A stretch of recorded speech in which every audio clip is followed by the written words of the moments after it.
This is Alan Ball. Hi, this is Audrey Fisher. This is Jim Perry. Hi, this is Kristen Bauer. Hi, this is Alexander Skarsgård. This is Nelson Ellis. Hi, this is Johnny Neal. This is Rayo Tucker. Hi, this is Lindsay Pulsifer. Hi, this is Ryan Quanton from True Blood. Hello, this is Theo Alexander. Hey, this is Lauren Bowles. Hi, this is David Tishman. This is Jay Everett. Hello, this is Janina Gavankar. This is James Frame. Hi, this is Courtney Ford, and you're listening to True Blood Radio. Hi, this is Liz and Mel with True-Blood.net, and we've got some stuff to talk about finally. We're going to pick apart the trailer that for Season 6 that HBO dropped last week. Plus, we're going to help you plan out your June, and we've got a little bit of some casting news that we're going to share with you today and talk about. So this is podcast number 202 for the week of March 31st, 2013. First, we've got our winner for our vampire t-shirt giveaway that we held in March. Congratulations to Melody Gonzalez of Arizona, who won the cool Ben Douglas design t-shirt with all the most popular vampires that could fit on the front of one tee. We have a lot of you complained that Eric wasn't on there. Well, I don't know. We didn't design it. I don't know what to tell you. But we do have another awesome giveaway coming up this month. So be sure to stay tuned to True-Blood.net for when that launches. Cool. All right, well, are you looking for something to watch in June? You starting to plan out your weekends on your calendar? Well, starting June 16th, our beloved show returns with all our favorite Bontown residents, including one angry-looking red vampire. True Blood returns in its regular time slot at 9/8 Central on HBO. So mark your calendars. And, yeah, he looks really angry. He looks pissed. He looks insane. Yeah. Actually, he kind of looks a little bit like Hellboy, but we won't go there. Oh. I'm Your out. son's favorite comic book character? Yes. So shortly after announcing the Season 6 premiere date, finally, as we expected, it was in June, mid-June, not June 8th, as some people were thinking. HBO informed us that there was going to be a teaser trailer airing just before the Game of Thrones Season 3 premiere on the 31st. And actually, the night before, they sent us the video clip to share with everyone. There were two, actually. There's the exclusively True Blood teaser, and then there was a like coming up this spring and summer compilation clip teaser that aired shortly before the Game of Thrones premiere that had a couple of other new, mostly scenes that were in the True Blood teaser, but also a couple of new bits and pieces that we'll talk about here. But first, we're going to talk about the True Blood only teaser that aired. It was just like 30 seconds of bam, bam, bam, bam. So thank God Liz took the time to write down everything that happened so we can talk about it. As usual, they just kind of throw it at us like that. It's supposed to be just a teaser, so. The first time I watched it, I was like, wait, what? What's going on? I don't understand. So now after screening like 10 or 12, it's starting to make a little more sense. Well, the video starts out with Sookie and Eric running for their lives. So this is literally picking up right where they left us. Right where Eric yelled, "Run!" Yeah. And boy, did they. So they're running. And then right after that, it leads into Pam at Fantasia with weapons trained on her. Like green laser sights? Yeah. Yeah, green laser sights. I've never seen them green before. I guess maybe they're like the night vision? Or, night vision or special for vampires. I don't know. Oh, that could be, yeah. I don't know. But I had to do it a couple of times because I didn't know what the heck that was at first because it was so fast. Yeah. And it was just, I mean, who would dare to train her weapons on Pam? On Pam, yeah. It's so outside my realm of expectation. I know. And it looks like they are in Fantasia. So Fantasia has been breached. Yikes. But by whom? Do you think it's the governor's people? Like that SWAT team that he had? Well, it's kind of gotta be. It looks like the guards from the Authority, but the Authority is dispatched, to put it mildly. So the only other thing that it could be would be the governor or, I don't know, the American Vampire League, whoever's in charge of that right now, for their own state. Yeah. I don't know. Power implores a vacuum. Somebody's going to take over. I just have to take a quick minute here and apologize for any distraction or extra noise on my side of this video. I still do not have internet at home, so I am at the university library, and there are people walking around, and there's construction happening, so I'm trying to be professional. I'm trying to be like, Will from Newsroom and not pay attention to anything happening around me, but I keep getting distracted, and I think you can probably hear the buzz of the saws in my earpiece, so sorry about that. Also, that's why the horrible lighting. But, right, so Pam is under threat anyway. Yeah. And then we've got Jessica upset in the truck with Jason and Nora. We are assuming after she's fled the compound, the authority compound, that little bonus scene we got at the end of the season 5 finale. Mm-hmm. This has to be right after that, but Tara and Pam aren't with them, so I guess they've separated. And I would guess that Jessica's upset because what happened with Bill, and that he's not with them. Mm-hmm. Yeah, it's got to be. It's very obvious they filmed these first few scenes, these opening scenes, last season. Mm-hmm. This is a that's why it's so seamlessly a continuation. So just for any of you out there who are wondering, and that's also why they were able to give us like the first few minutes. Mm-hmm. So, and also why if anyone says, "Well, I don't know what happens in season 6," lies, all lies. They know at least the first few scenes. Yeah. Yeah. Yeah. So, anyway, the next scene we see is again Sookie and Eric are running, and Sookie slips on some goop and falls face first into it. It's one of the disintegrated vampires. Yeah. Now, somebody said that, wondered if that was from Bill, but no, it's not. They were running. They left that room, and they were running in the hallway. So, and if you recall, that last scene the first few minutes we saw Jason and company shooting a lot. So. Yeah. It was a veritable bloodbath in there. Yeah, it was. So, Sookie just kind of slipped on all that. It was pretty gross. Poor thing. She's got vampire bits on her again. Again. Well, then we've got Billith ripping wiring out of an electrical box for some reason. He looks kind of nuts. Crazy. Adrenaline high. He's crazy. Something. I wonder what he's trying to do. Well. Oh, I bet he's trying to hold the elevator. I think that shows up a little bit later in the same clip when we see that. In fact, it's what ends the clip. It's the last scene that we see. Okay. So yeah, I think that's what happens. Whether he gets to them, I don't know. See, you'd already put that together. I'm the only one that hadn't figured that out yet. Like that just came to me just now. Yeah, I kind of, after watching it, frame by frame. Yeah, that's true. You start thinking about things, trying to start anticipating your questions out there, and what could be happening and stuff. So, yeah, Billith is trying to halt the elevator, get to Sookie and Eric, and we'll see what happens from there. Pam's about to slap Tara, and Tara grabs her arm, so we don't know what that's about. What is that? Or is it Pam slapping Tara, or Tara slapping Pam? No, it was Pam raised her hand to Tara, and Tara grabbed her hand to stop her. Okay. And then kind of went... What's going on there? I don't know, but she went nose to nose with her. I bet. They're in Fantasia, right? I think so. I wonder if Pam's trying to protect Tara by acting like they're not connected, you know? Yeah. With whoever it is with the guns are in there. Or the other way around.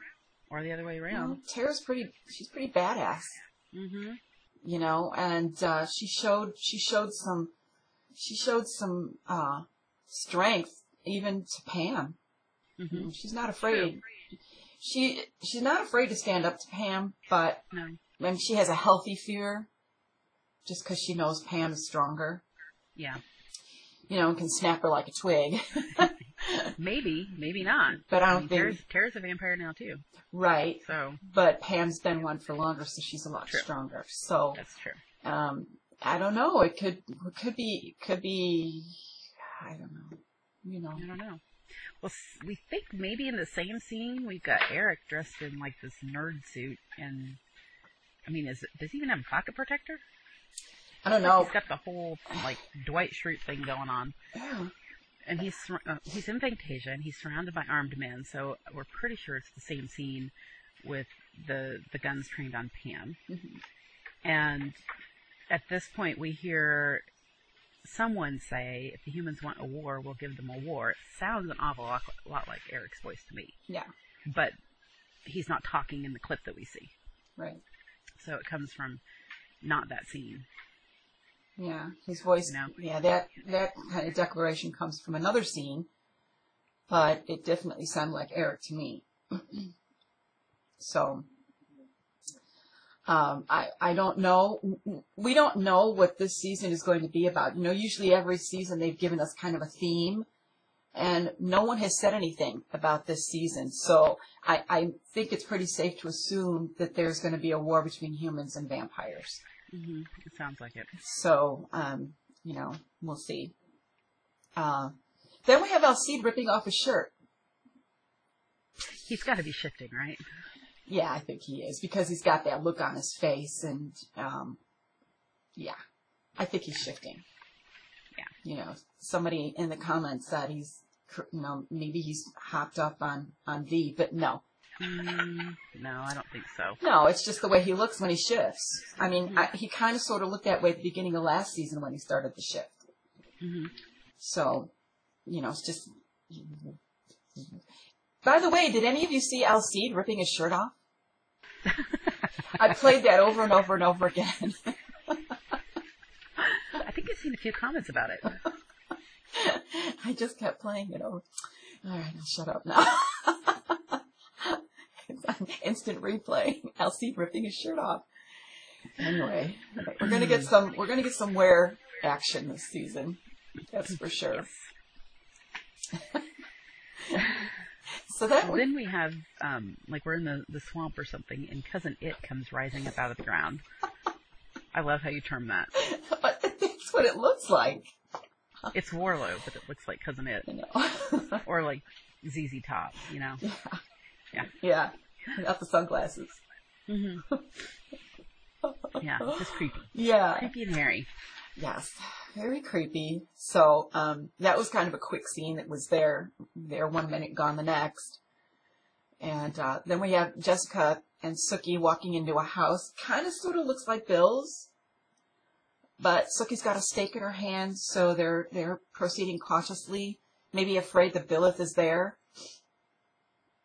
I don't know. Yeah, they've got to be wondering what the heck's going on, right? Mm-hmm. Yeah, well, seriously, I mean, Sookie saw it all.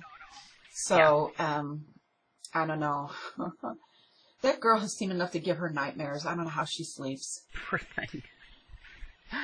Well, then we get our first look at Rutger Hauer as some character. Niall is who the casting call said, but we're pretty sure he's Warlow. Yeah. I'm sorry, no, Macklin. Well, then another casting call called him Niall. So, oh, by the way, spoiler alert. We get our first look at him. He's looking kind of crazy as Jason points a gun at him. I'm not sure which house they're in. I think it might be Sookie's house. Are they in a house? I thought they were in a car. Oh, no. No, that's later on in the spring teaser. He and Rutger Hauer, whatever his character is, are in a house looking out a window. Oh. Jason's looking out a window, and Rutger Hauer is kind of behind him and to the left. Oh. Looking slightly less crazy. With no gun. Yeah. Yeah. And I think they're at Sookie's house. It kind of looks like the kitchen. So then Alcide punches Sam, for which he must die. No, not really. I'm sure there's a reason. Yeah. We'll see. I don't know. I have to think about that one. Yeah, what could possibly have transpired? I don't know. All I could think of is Alcide without his shirt. So I'm sorry I was kind of useless there.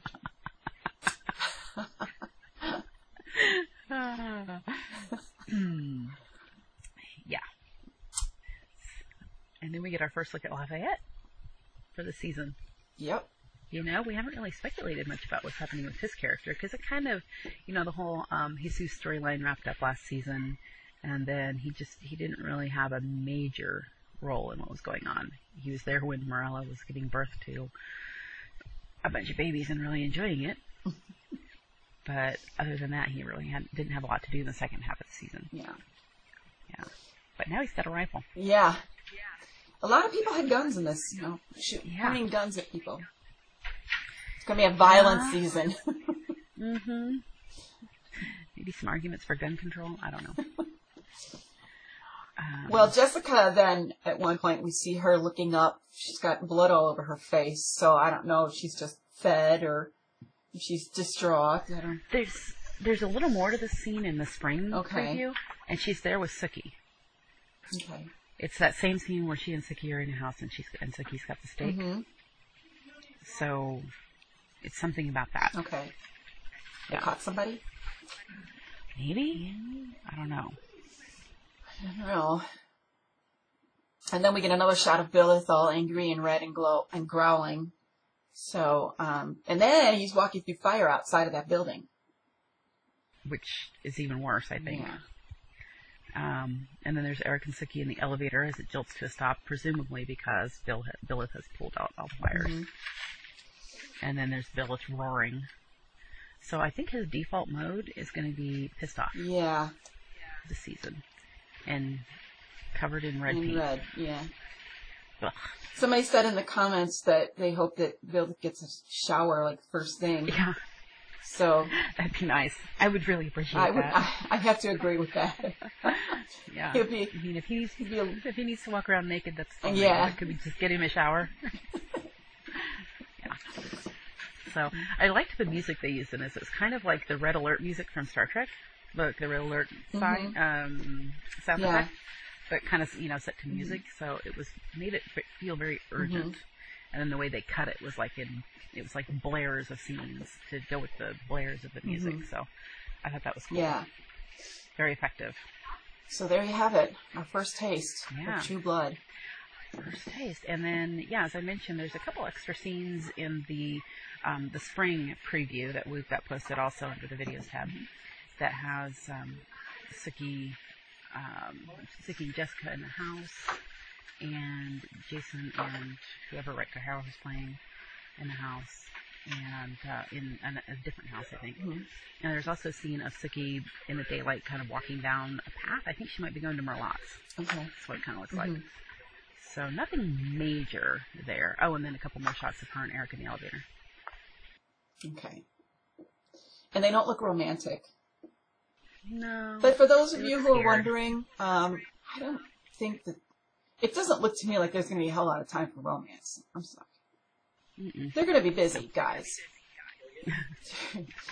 Fighting for their lives. They've got an angry red vampire to deal with. Humans attacking vampires and cats and dogs living together, mass chaos. Who knows? We just don't know. But we like the little bone they threw. So this is more than we had at this time last year, I think, isn't it? I feel like it might be, but then again, I don't know. I kind of also feel like there was a lot more casting calls by this time last year, which should be good news for everybody who doesn't like all the side stories and all the casting. Not a lot of casting news means not a lot of side stories, right?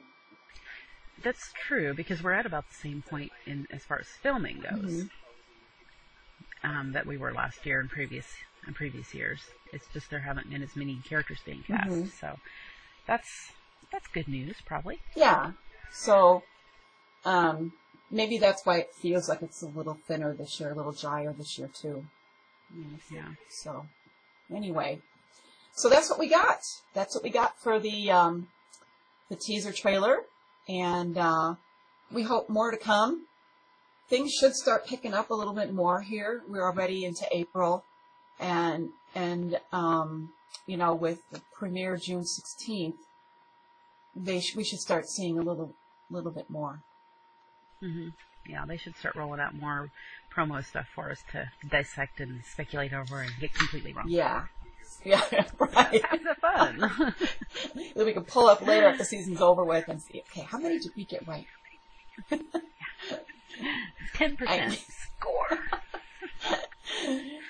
So at this point, I think we are going to roll into spoilers and talk about our casting calls. So if you don't want to be spoiled at all, you don't want to hear our speculation, go ahead and shut us off, and we'll see you next time.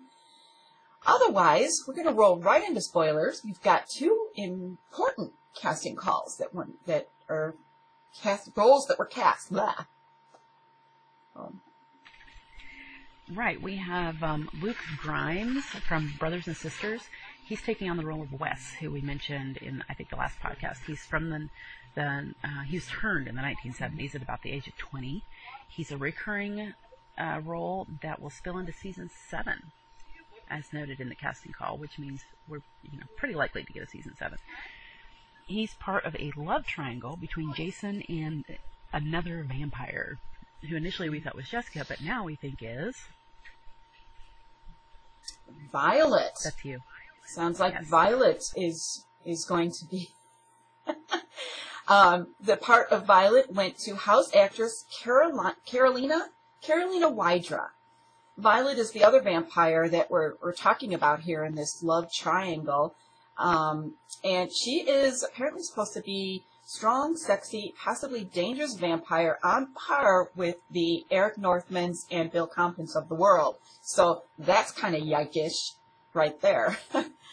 She's another role that will possibly move into season 7 along with. So it looks like that love triangle isn't going to go away soon. But I think both these characters, I think they're going to be introduced in episode 6. I think that's right, yeah. 5 or 6. Which we actually have a title for now. It's Don't You Feel Me? And another casting call went out for this episode. In addition to Violet and Wes, we've got a guest starring role in a nice gay male vampire. Mm-hmm. That's all we've got on that one. So, kind of makes me wonder if he's involved with Steve Newland, but who knows? I don't know. But if you're nice and you're gay, get in touch with and you're a vampire, or you get in touch with your play nice get in touch with your agent. And go after it. See what you can do. That's right. So I think that's about it. There really isn't too much more we could talk about this. Yeah, I think we've pretty well covered that. Yeah. There's a little bit of book news for the final book in the coda posted on the site, but nothing major. Feel free to stop by and take a look, though, if you feel like it. Well, that's going to be our show for this week. We want to thank you for joining us, and be sure to tune in during the hiatus. Don't forget to bookmark True-Blood.net and keep yourselves up to date on all the news. You can also follow us on Twitter at True-Blood.net. And find us on Facebook as well. We've got lively conversations going on over there. Convenient links are posted in the sidebar on our main page. And thank you all for watching. We also want to thank Minda for editing our podcast.